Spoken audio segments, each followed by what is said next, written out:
Let the countdown begin. I was born in the mind. Take the head of a snake. Behold, I'm again. Let the countdown begin. This is the day we reveal the SportsMax Ultimate Test 11. We had 2 weeks of intense discussions and debate, and now we are ready to show you what the combination of the zone team, our expert panels, and you who voted online have decided. Lance and George are here with me. Gentlemen, how much did you enjoy the test discussions? George, you first. Oh, it was very good, very informative. I liked the natural yin and yang of the conversation, and you know, it's always fascinating to hear players who are outstanding in their field being ripped apart by people who want to put someone else over them. And you hear statistics being trotted out. You hear about characteristics being embellished. People being built up sometimes to more than what they are, and other people being knocked down a peg or two when they don't deserve to be knocked down any at all. But that's the nature of debate, and it was very, very good. And I'm sure the viewers found it to be very good TV for the period that it happened. And I'm looking forward to the unveiling of the 11 today. Lance, what did you enjoy the most? You know, what stood out for you? I think the batting positions 3 to 5 were really, the discussions there were really riveting. I must say it didn't end up to my particular liking because Viv Richards didn't make it, and I thought he should have based on my ratings. But I think that discussion for batting 3 to 5, to be quite honest, it had, you know, a proliferation of iconic players involved, and there were good players that would always be left out. And it was very emotional. There were a lot of discussions that even live on air, while they were riveting there, I have to say that in comments that I've gotten from viewers outside of our on-air discussions were even more emotional and sometimes caustic about some of the things that were said. So it is a kind of discussion that you expect when you have an analysis of this sort, when you look at players, rating players over different generations and from era to era, because it's always very difficult to do that. Well, it's now time to find out if your favorites made it to the SportsMax Ultimate Test 11. So let's see who we have for the Ultimate Test openers. Sunil Gavaskar, a name that, you know, many people expected. George and Lance, was Sunil Gavaskar a part of your picks? For sure. Yeah. He certainly was. The opening positions weren't that difficult. No. They were Right. among the easier of the discussions, and those two, Gavaskar and Matthew Hayden, were pretty much a consensus with all three groups, both online, our panelists, and the zone team as well. So there we have it, our Ultimate Test openers, Sunil Gavaskar and Matthew Hayden. We move on now to the Ultimate Test batsmen, numbers 3 to 5. Brian Lara. Brian Lara was one of the batsmen that, you know, didn't really trouble the panelists at all. I found it very strange that, you know, many people were just giving Brian Lara his position. He had to get his position. You mean with the exception of Sachin Ramsabak? Yes. Sachin lives Trinidad. I was very concerned for him, though. But I'm not surprised that a man named Sachin did not want to put Lara in the Ultimate 11. Come on.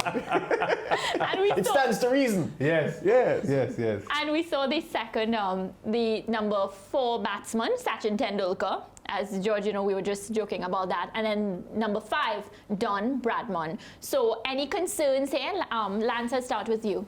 Well, Sachin Tendulkar's numbers are irresistible, so it's hard to fight him. I didn't have him in my 3 to 5. My 3 to 5 would have been Lara, Richards, and Bradman. But I understand the compelling statistics for Sachin Tendulkar, and I'm not going to quarrel over it, but I just don't see an all-time World 11 without Ivy and Richards in it. George. You know, the Don Bradman thing, this is one of the things that you can't measure. I think for Don Bradman to be in this team, batting in the position that he is, well, forget his batting position. Just think about him being in this team.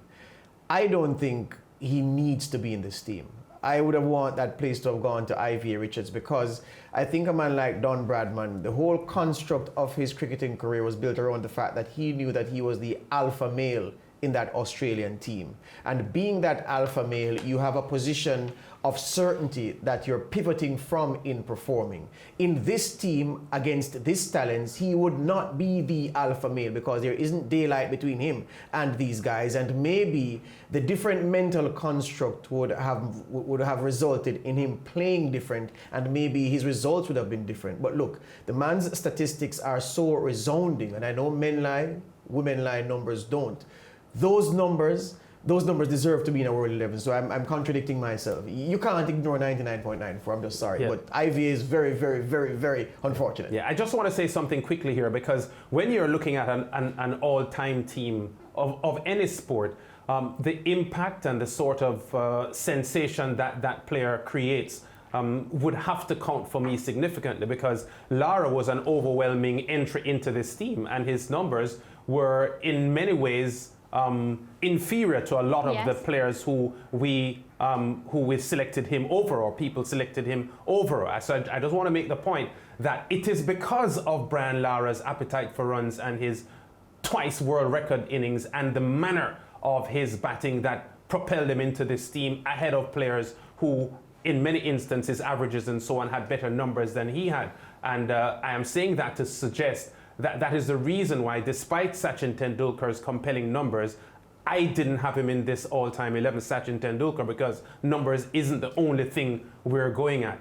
But it's understandable that numbers have to count heavily, but I just can't see an all-time World 11 without Ivy Richards. And my three would have been Richards, Bradman, and Lara. All right, so we're going to move along as we continue to reveal our ultimate test 11. So our ultimate test all-rounder, that went to Garfield Sobers. We move along now to the wicketkeeper, and then I'll turn to you for your comments. Our ultimate test wicketkeeper, Adam Gilchrist. And for me, as I move to both you and Lance and George, for me, Adam Gilchrist got into the wicket-keeping position without a doubt. He was another one that, you know, was uncontested where I was concerned, because I know George hates when people say he revolutionized. Because it's incorrect. Exactly. and I looked on at that episode because I was at home, and George, I looked at you and I looked at the panelists, and they were so stressed out because you were schooling them. So I feel like Adam Gilchrist, he got into that position because of how he was able to keep and bat. So I'm not going to say revolutionized. Yeah, tell me that the man is a phenomenon. And he was, you can't argue against those numbers and the manner he went about accumulating his runs and his impact, you know. So all of those, it doesn't need you saying that he revolutionized the thing to underscore his brilliance. And he was an absolutely brilliant man with gloves on, and then with the willow in hand. He was devastating. Easy pick, Gilchrist. As was Sir Garfield for the all-rounder spot. But those were two of the easiest spots that were selected in the process. All right, so let's move along as we continue to reveal our ultimate test bowlers. First one, Shane Warne. This was another name that kept popping up and causing a lot of controversy. Curtly Ambrose, West Indian. Malcolm Marshall. And Mutaya Murtalitharan. A name that, got it.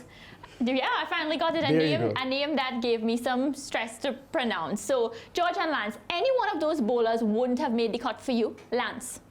Well, my bowling list didn't have Shane Warne in it, because I had just used one spinner. So I had given Murtalitharan that spot. Yeah. And the three bowlers would have been Marshall, Ambrose, and Wasim Akram, because he offers that left arm variety that the other bowlers didn't have. But his statistics were not as strong as several others like Dale Steyn and Glenn McGrath and so on. But he was a very, very difficult bowler to contend with, and with the reverse swing and moving the ball away and in, and many batsmen, including Brian Lara, Sachin Tendulkar, and VVS Laxman, had listed Wasim Akram as probably the most difficult bowler they faced in their time. George, your least favorite?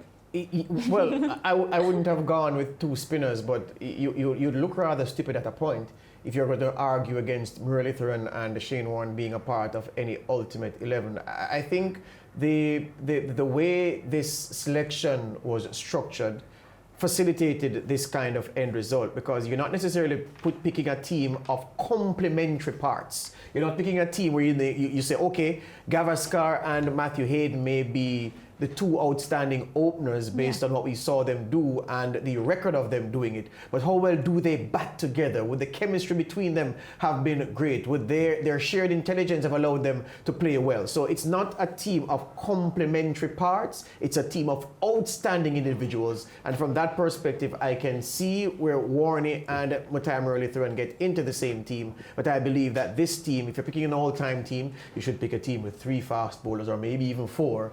1 spinner, but yeah, I'm not going to throw cold water on 2 spinners in this team. But I'm happy that Curtly Ambrose got in. Very, very happy. Yeah, I only just found out today that the final 11 included the 2 spinners and the 2 fast bowlers, because I thought it would have been 3 fast bowlers and 1 spinner, which is the orthodox makeup of any international team.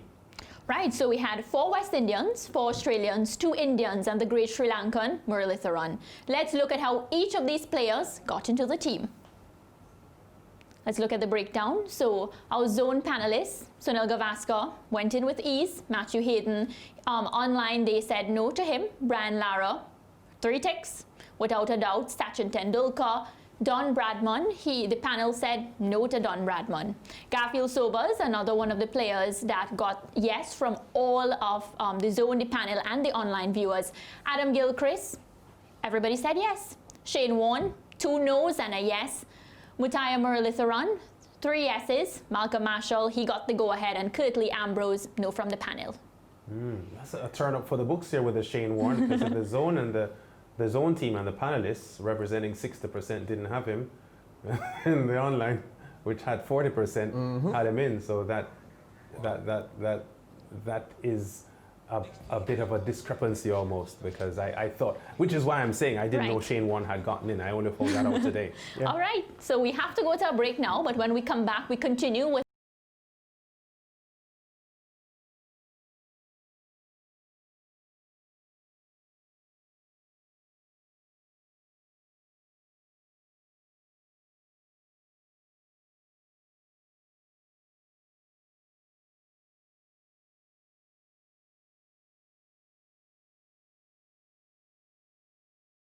Let the countdown begin. I was born in the mind. 8, take the head of a snake. 7, behold, I'm again.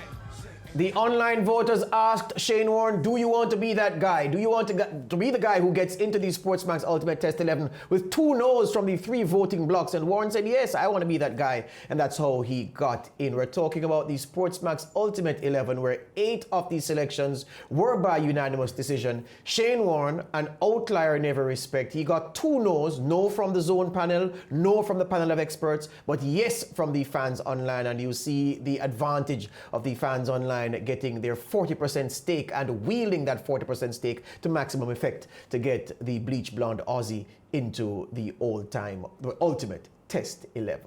All right, so we're back on the SportsMax zone. We have the big reveal. Mariah handled that in the previous segment. Mr. Producer, are we kind enough to show the viewers what the Ultimate 11 is once again, as we introduce 2 experts to talk about the composition of the team? So Hayden and Gavaskar to open. Lara, Tendulkar and Bradman 3 to 5. So Gary comes next. Adam Gilchrist with the gloves and the bat. And then they've picked 2 spinners, Muralitharan and Shane Warne, to go with 2 West Indians, Malcolm Marshall and Curtly Ambrose. All right, so 2 experts join us now. International cricket commentator Fazeem Mohammed. He's one. He was not part of the selection process, but he's come in to talk about this 11. And regional umpire Chris Taylor, one of the ever-presents on the expert panel as we discussed the Ultimate 11 over time. Welcome, gentlemen. Good afternoon. Good afternoon. Greetings, greetings. Good yes, to see you. Christopher, I was wondering what happened to your system. You know, it's a digital connection, I know, so it's fast coming from Saturday, but I'll say no more. There you go. All right, Chris, how close, if close at all, is this team to that which you picked when you started jotting down names for this Ultimate 11? Well, I would say I went through quite a few stages. I would say my first pick for the team originally had two spinners. But the difficulty with that is, and I'm sure this will come up, as you say, you spoke about the balance of the team. And I think traditionally, and as you say, generally you have three pacers and a spinner. And I think that in terms of variety, in terms of this overall team, you might find that you're a little bit spin heavy. If you had a name like, for example, Jacques Kallis in there for, let us say, Sachin Tendulkar, then I could understand you playing two spinners, because then you would have pace variety with Sobers and Kallis, and you would have multiple spin options. But the part-timers in this team are unfortunately spinners. So you have an overload of spinners and just the two fast bowlers to take the shine off the ball, and then the possibility of Garfield Sobers coming in with his left arm. I would like to say the openers were consistent for me. I liked Hayden and Gavaskar mainly because it is a right-left combination. I think that's miserable for most opening bowlers to have to change their line and so on. They also, both those batsmen, also like batting in their specific position. So actually, Matthew Hayden enjoys batting as a number 2. He doesn't like batting as a number 1. And Sunil Gavaskar the opposite. So I think actually that would be a good partnership. Two different styles, one a short diminutive figure, another one a giant. So I think in terms of length that the bowlers will have to bowl will differ, and that makes it even more interesting. So I think it's a great partnership. The middle order, my pick would definitely have had, I agree with Lance on this, that it would have IVA Richards. I know Donald Bradman's figures speak for itself. It's hard to look past 99.94. But I just have a problem with the lack of options he had in terms of, as you said, 37 out of 52 games against one team, didn't travel the subcontinent, didn't play anywhere apart from England and Australia, never faced grueling fast bowling where you have to wonder if you're on your back foot, your toes, the ball is coming past your nose. And I think that makes a big difference in the modern Test cricket, or Test cricket since the 1960s. So for me, IVA Richards would have been my number 3, a man who I think is the most intimidating batsman of all time, and certainly would have set the tone for the rest of the innings. So that's the difference for me in the middle order. Yeah. Sachin Tendulkar would be my number 5. So my order would actually read, if it is how it is slated there, it would read Bradman, Lara, then Tendulkar. Hear you on that. Fazir, there's an issue concerning the balance of the team and whether the individual parts are actually good enough to fit into a composite whole that could serve its purpose. I ask for your comments from that perspective to start. I'm just salivating at the SportsMax scandal of how 40% of online vote could trump 60% from the combined no's from the other members of the voting panel. So I think I've got my story for Trinidad and Tobago's news, sports news tomorrow. But getting to your point, I think the issue with the balance, it's an interesting one. I wouldn't have picked 2 specialist spinners because I've got in Sir Garfield Sobers, the ultimate all-rounder who can bowl left-arm swing and can be quite sharp in his time as well, left-arm orthodox and left-arm Chinaman googly as well. So if required, he will support, in my mind, Muttiah Muralitharan. Shane Warne doesn't make my team, but you're always going to have a situation, gentlemen and Mariah, where when you're picking across generations, across eras, across decades, no one will ever be entirely satisfied. I think the parameters on which I would have selected a best ever Test 11 would have been interesting in the sense that I value runs scored in the era before helmets higher than runs scored in the era of helmets, and also the fact that during that time and earlier even, you had the issue of uncovered pitches, where basically pitches weren't covered as we take for granted now. You had home umpires, so there would be hometown decisions factoring in one way then the other. Here you've got a situation now where Chris made the point about Bradman only playing against 2 or 3 test playing nations. You have a situation now where it can be argued there are a lot of easy runs to be had. Certainly over the last 15 to 20 years, depending on which emerging test playing nation would have been around. Whether it was Zimbabwe or Bangladesh or Sri Lanka early on, you've got Ireland and Afghanistan added to it. And therefore, those would have been the parameters which would have heavily influenced the selection of my 11. Chris, Sir Richard Hadley came very, very close to being the lone Kiwi in this Ultimate 11, I would think, based on how the panel and the zone hosts tracked. Of course, online said something totally different. But is he unlucky to miss out when you look at what the Ultimate 11 is, especially the bowling unit? Yeah, well, I think yes. The answer is yes. Sir Richard Hadley, if you had looked at my 11 as well, Sir Richard Hadley was included in there. He was a second fast bowling choice behind Malcolm Marshall. And I think all of us here are agreeing that maybe we would not have gone with 2 spinners, but we would have gone with Muralitharan and 3 pace bowlers. What Sir Richard Hadley brings is a slight difference to the regular fast bowler. He was not necessarily as fast, but his ability to manipulate the ball in terms of swing, seam, he could move the ball every direction, he could swing it any way, and he could bowl a ball on the same spot for 5 or 6 deliveries. I mean, it's amazing that a man like him would have picked up 10 wickets in every territory that he went to, except Pakistan, which was one of his first tours in Test cricket. So his capability, if you look at most batsmen's career over the 1970s and 80s, their weakest place, a lot of them, is New Zealand. Partly because Sir Richard Hadley was that good, that he, really took them to storm. They really couldn't get amongst the runs there and so on.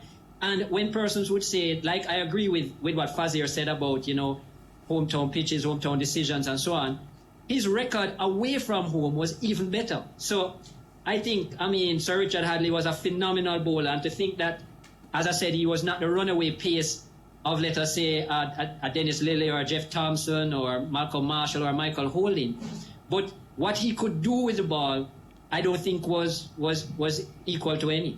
Faz, the interesting thing from an English perspective is that none of the great or press-made great English cricketers make this Ultimate 11. And I ask you to see if you can project, and I know you can, if the same shortlists were available to a panel of English journalists and cricket writers, and they were asked to mine 11 players from it, do you imagine that they would have had this 11? And even if they didn't have this 11, do you imagine that more Englishmen would have been in the 11 compared to the fact that not even one makes this selection? Absolutely, because we're all biased, and I don't think we should be ashamed about it. We are all biased in different ways. It depends on what that bias is. I have an Englishman in my Ultimate Test 11 because it's Sunil Gavaskar and Jack Hobbs, not Matthew Hayden. Hobbs, who averaged over 50, in fact, close to 57 in 61 test matches in the early 1920s, approaching the 1930s. And automatically, many people will say, well, in those days, Malcolm Marshall, Andy Roberts, Joel Garner, Michael Holding would have cleaned him up and so on. The fact is, you can only judge players in any sport, in any performance, on how they dominated in their era. And can we say, for example, any player from 50, 60 years ago, if they were given all of the same privileges and opportunities and scientific levels of training and coaching, would they have similarly excelled in their eras if they were brought into this modern era? So it's an argument that we can go around for years. We can fill many a rum shop with over and over again with that sort of dialogue. But you're right. If we had a panel including some Pakistanis, I'm sure you would have had a few more players. Javed Miandad might have been in, and that's how it goes. But before I go to the issue of captain, gentlemen, I saved this one. And thank you very much for answering my Jack Hobbs question, Fazir, because Chris spoke very highly of him in the preliminaries, and that was my way of asking what he thought about him. And like the guy you are, you really went with Jack Hobbs right there. I want to read something to you that one of our viewers sent to us. It's a point being made about Wasim Akram and Wasim Akram's omission. At the start of this process, Lance and I joked that, Akram would get into our 11. But as the conversation drew on, as it got old, and we saw the merits of other players, and we were reminded of the qualities of other players, we kind of went a little bit quiet on Wasim Akram. But here's what this gentleman says. He says, with regards to the selection of the fast bowlers, it is crucial that due consideration be given to the fact that the legendary Wasim Akram had to compete with teammates like the following, whom are also all considered to be attacking wicket takers and proven match winners. And then he lists 6. He says Imran Khan, Waqar Younis, Shoaib Akhtar, Saqlain Mushtaq Ahmed, and Danish Kanera. He says, in addition to Wasim playing a large part of his career with diabetes, 7 years to be precise, he was affected by the death of his wife, Uma, and endured tremendous pressure from the PCB during his illustrious career. Point to note also is that Wasim Akram had to play the role of the stop bowler and container because Waqar and Shoaib especially were proven expensive in many spells because of their ultra-attacking nature. Hence, this undoubtedly affected his strike rate, Wasim Akram's strike rate 55 in Test cricket, his superior batting ability and leadership qualities in comparison to the other fast bowlers on the SportsMax bowlers shortlist. That must be considered when the debate reckoning is being had. So I start with you, Chris. This case being made for Wasim saying, look, there are many intangibles that were not factored when looking at Wasim's claim to be a part of the ultimate Test 11. I just read that to you. Your response, Chris. I think it's a lot of excuses.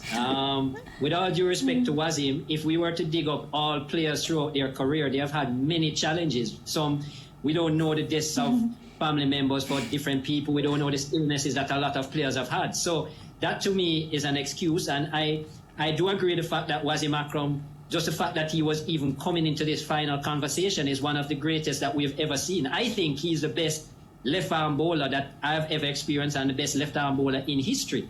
However, because you have a team that has Sir Garfield, I know Lance spoke about variety in attack. But because you have the likelihood of Sir Garfield Sobers in that team, who is a left-hander, even though he might be an inferior bowler to Wasim Akram, he does give that variety. Now, had Sir Garfield Sobers not been in that team, maybe people would have been swayed more to give Wasim Akram the place over, let us say, maybe even a Kirtley or so on, because of that added variety.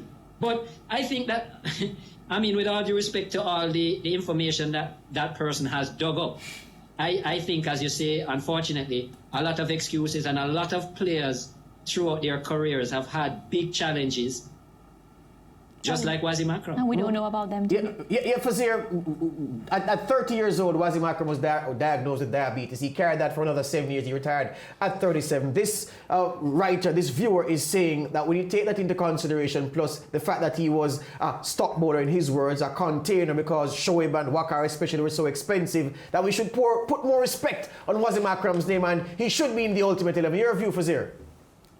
Complete and utter nonsense. Although he's in my 11 actually. Wasim Akram makes my 11. My bowling lineup is Malcolm Marshall, Richard Hadley, Wasim Akram, and Murali. But I agree with Chris on that point. All of those are the extraneous issues. Sir Garfield Sobers, he lost his father in the war. A ship went down during the time of the war, and we never got to know his father. Everyone else, you can point to some other personal issue that they would have faced, some different challenge along the way. So I think bringing those things in will speak to the strength of their character, but in the same way that we've been appreciating Michael Jordan in that Netflix series with the killing of his father and so on, great individuals, great personalities have that inner drive that takes them beyond those issues, and they become, it might sound harsh to say, extraneous to that inner drive to excel. So again, whether we're talking about Akram or Hadley or anybody else, those issues, I don't see those things factoring at all. Whether someone would have lost their mother the day before a test match, or whether they lost somebody else the afternoon before, or whatever game or so on, those things are irrelevant. Well, I'm George. Yes, sir. Remember the players that you would have mentioned. And Fazir would have spoken of the Jack Hobbs, who would have played before the First World War and after. Bradman would have played before the First World War now. George Headley, all these players. I am sure that during the war, there were many fatalities. It might not have been their mother or father, but people that they would have known that would have died and so on. These players would have had to have dealt with that kind of issue and still came back and played cricket or football or whatever the sport is and excelled. So, I mean, there are challenges all around for personnel. I mean, you know, that is just a part of life. Yeah, and to add the point that Fasir was making earlier on about Sir Garfield Sobers losing his dad, we remember too that he lost his good friend Collis Smith in a car accident in England, and Sir Garfield himself was the driver. So, you know, the sort of emotional impact that incident would have had on Sir Garfield is immeasurable, isn't it? I feel like we're doing psychology. It is. I mean, it might sound, as Mariah is suggesting, we're doing psychoanalysis, but it is. I mean, again, my middle order, just for the sake of letting people know, Lara and Tendulkar can't make the team. The middle order is Headley, Bradman, Richards, because George Headley, yes, you would say, okay, well, how do you possibly pick someone who's played only 20 test matches? You're talking about someone who averaged 60 plus, 60.83, who was the Atlas, the man who carried West Indies batting in the early stages. And if people want to talk about, not really being exposed to different things and so on, he was born in Panama, of Jamaican parents who were working on the Panama Canal. And I'm sure that many people who know their Jamaican history will know that thousands of generations earlier worked in Panama, building the Panama Canal, and then George Headley with his parents moved back to Jamaica. So we could always point little things, different things that will test and challenge the character of different individuals at different times. So while I respect all of the issues that Akram might have had to overcome, he is not unique in that regard. Yes, indeed, gentlemen. Go ahead, Chris. One of the driving forces. Go ahead. I was saying that the issue that Lance brought up with Collie Smith, if we really look at Garfield Sober's career, that was one of the driving forces for his success. He always spoke of the fact that he promised himself that due to his guilt of Collie Smith's death, that he would make sure that he made enough runs for both himself and Collie Smith. I mean, that was the real force to his success. Yeah, so yeah. Had that probably not had happened, who knows? Maybe Garfield Sobers wouldn't be the player that we are now speaking of. Yep. Well, you talk about things that happen to you and affect performance. Maybe if you had a bad choreo or a bad doubles before you did a TV show, you could have some problems there. But viewers won't study that, though. There you go. All right, gentlemen. And lady, with all this said and done. Let's talk. Could you put the names on the screen again, Ricardo? We're going to ask a very important question, and I'm going to start with Fazir first, and then Chris takes the last shot at it. So if we look at the team, so Hayden Gavaskar, Lara Tendulkar, Bradman, Sobers, then Gilchrist, and then I almost said Walsh and Ambrose. Really thrown Marshall, Warne, and Ambrose. Who captains this team, Fazir? The captain of this team will be Viv Richards. I now realize the month of fasting and Ramadan has taken it too long. Yes, I was trying to get Vivid to the argument. So Welcome. Yeah, captain of that team will be. No, you really caught me here because I'm not considering this team at all. That's why I started with you first. Go ahead. You're going to say Bradman, Faz. Faz, you're going to say Bradman. I'll go with Sobers as my captain. Okay. I'll go with Sobers as the captain. Why? I just think that Sobi was someone who was prepared to take a chance, and with the resources that you have available there in your best ever 11, you can take a chance. He was the sort of individual who many people in Trinidad and Tobago remember. He declared twice and lost a test match to England and then the series in 1968. In fact, when in a discussion we had in Barbados a few months ago, he took real exception to that issue being brought up and made comments about people who know nothing about the game, talking about the game and so on. Well, all that's part of it. But I would have put Sobers as the captain simply because he would have been in a team of exceptional talents and would have been able to get the best out of them. Chris? Yeah, I agree with Faz on that. I think when you look at the names, the people who would just pop up right away might have been Sunil Gavaskar, Lara, and Sobers, three people who have captained at different times. But I certainly like Garfield Sobers as a captain. I think, as Fazir said, he was definitely a risk taker, unorthodox in his styles, even in his field placements and so on. Was very successful early in his career, not so successful at the back end, but I liked his innovative thoughts and what he brought to the game. Did captain the team for 10 years, performed excellently as a captain in terms of his own performance. But unfortunately, captained a couple of World 11 teams as well, and it was, I mean, they speak about it all the time in the 1970s. So I think for me, Garfield Sobers would get that nod as captain. His innovation, risk-taking, as you said, and just a man who understood and enjoyed all facets of the game. Gentlemen, we have to leave it there. Our producer has had a bad curry and he's not feeling himself right now, so we have to go. We have to take a break. All right, gentlemen, thank you very much. We'll be back and we'll be engaging when we talk about the ultimate ODI team and the ultimate T20 team. And Fazir's captain is a Davis Cup style captain, where he's a 12th or 13th man, but still giving instructions on the pitch. Ivy Richards. Thank you very much, Fazir. Thank you very much, Chris. All the best.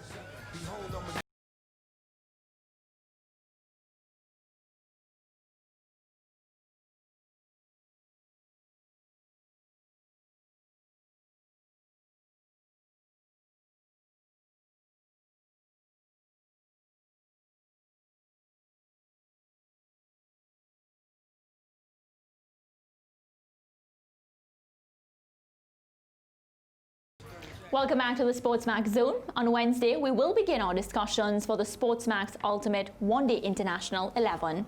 The format remains the same as the test, both in terms of the team construct and the selection process. There will be one difference from the test matches. Only one specialist spinner will be selected and 3 fast bowlers. Let's start with the short-listed openers. We have Sachin Tendulkar, Sanat Jayasuriya, Chris Gayle, Adam Gilchrist, Sourav Ganguly, Hashim Amla, Dilshan, Desmond Haynes, Rohit Sharma, Saeed Anwar, Matthew Hayden again, and Martin Guptill. Batsmen 3 to 5, Sangakkara, Ricky Ponting, Virat Kohli, Inzamam ul Haq, MS Dhoni, Lara, AB de Villiers, Michael Bevan, Viv Richards, Mike Hussey, Aravinda de Silva, and Ross Taylor.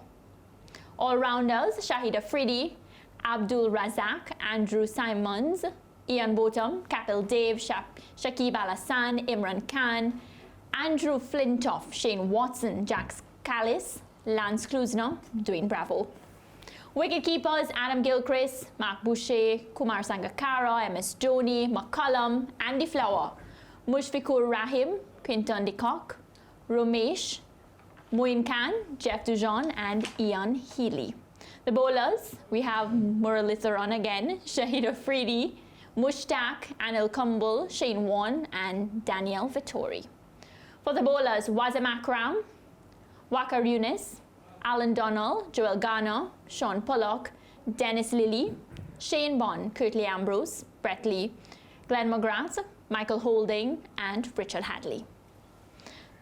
All right, so again, we have a mouthful there. We have names that obviously some of the top players are going to be dropped. We have an ODI list. The good thing about this, George and Lance, is it's a limited format of the game. So when we pick, we obviously want the most consistent, the best. So George, you're looking at the shortlist. Yeah, there are a couple of players that you'll get no argument from me about their selection. Wasim Akram missed out in the Ultimate Test 11. He won't miss out in the Ultimate ODI 11. The man had 502 ODI wickets. Just let that sink in for a while. 502, yeah? We're not talking about wickets in all forms of the game. Are you sure? Yeah, so he's a certainty for this team. There's nobody, maybe Imran Khan, who you'd want the ball in his hand at the death with the batsmen needing runs and not many balls left and the pressure at its highest. Yeah, he would get the business done. But there are some very let me tell you, the positions, if you thought the Test 11 positions were competitive, these positions that were just put on screen, they are ultra competitive, and 2 certainties for my team. Jayasuriya will be one of my openers for sure, and Wasim Akram will be one of my bowlers, and then I'm gonna have to figure out the rest like everybody else. Lance. Very, very difficult list. Just looking at the short list of all the different components of the team, very, very difficult, and I think it's going to be more difficult than the test selections were.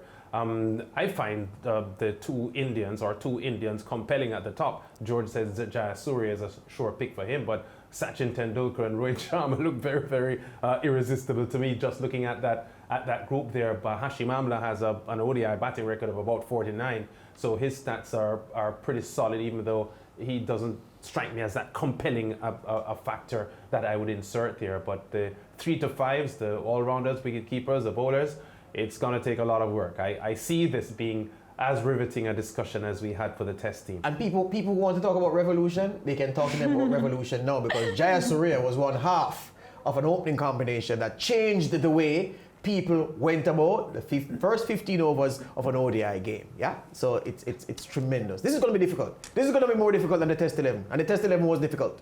Dwayne Bravo. Well, he makes the list. It Yeah. proves that he is, as I've said, Dwayne Bravo. Let me hold straight here. Let me hold breaks here. Dwayne Bravo makes my T20 team. For sure. Yes. My ODI team, may not. DJ Bravo may not get into my ODI team. I don't think he gets into my ODI team. But my T20 team, he can rest assured that he has a place there. Well, save it, George, because this starts tomorrow. We take a break.